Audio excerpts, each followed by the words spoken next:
Hello students. So with continuation with the hospital planning topic, so let's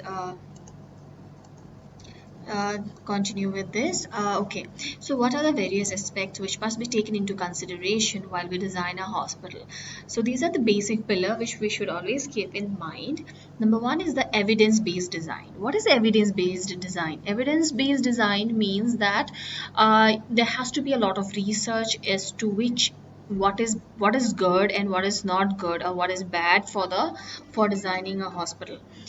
So evidence-based design means that we take into the research, we see what the recent innovation tells us, what the research paper has told us, that how the planning has to be done, whether previously what a hospital used to do was that they used to place the OPD in the ground floor along with the emergency department. But nowadays with the evidence-based research, they have now hospitals are not willing to place the OPD along with um, the emergency department, because in emergency department there's a lot of chaos, and the OPD patients they are ready to wait, so their anxiety level goes up when they see patient coming with RT, road traffic accidents, RTA and all, and people shouting there because there is a lot of chaos into it. So it really creates a lot of problems, when those patients who are ready to wait, they also get very anxious by looking after other patients. So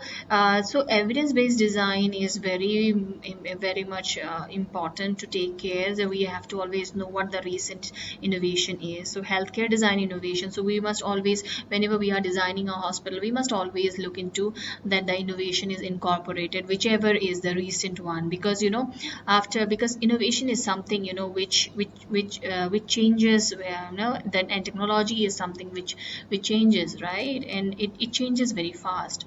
So whatever is recent now, maybe after 10 years or 50 years down the line, it will be altogether something different.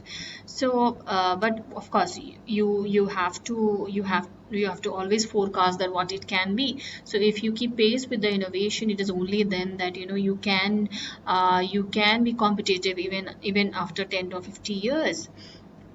And you must always see for a perspective, or for some kind of opportunity, that even if innovation or technology changes, or there are recent advances in the evidence that the research paper has shown, then you have those avenues to make the necessary changes in your hospital infrastructure and your planning.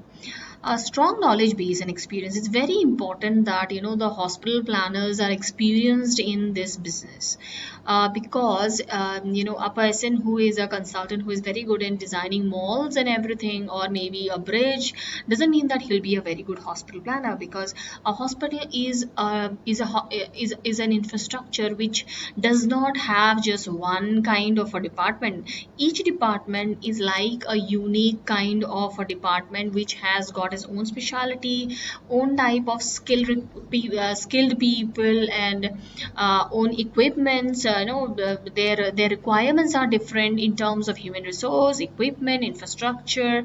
So everything is different. So we must always make sure that those people who are there in the team, they have a strong knowledge base regarding the operations of the hospital, and they have to have that much of experience that yes, they can forecast what will happen in another 50 years, and that's how it has to be planned.